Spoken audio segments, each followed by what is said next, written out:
Қайырлы күн, кітап сүйер қауым.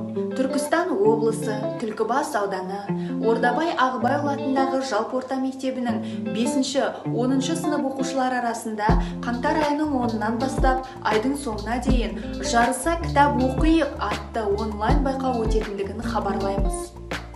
Сайысқа қатысушы кітап құмарлар 2023 жылы еліміздегі мерей тойлары атап өтілетін ақын жазушыларымыздың атап айтатын болсақ, Шәкәрім Құдайбердіұлы, ұстаз, жазушы Спандияр Көбеев, Алаш қозғалысының мүшесі Мағжан Жұмабаев, ақын Сұлтан Махмұт Торайғыров, жазушы Оралхан Бөкеев сынды ақын жазушылардың өмірі мен шығармашылығын зерттеп, оқыған шығармаларымен бөліседі. Тақырыпқа сай видео жасап ұйымдастырушыларға жібереді.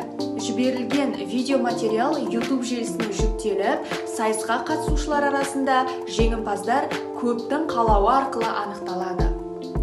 Сайыста жеңген оқырмандарға арнайы сый-сияпат табыс етіледі.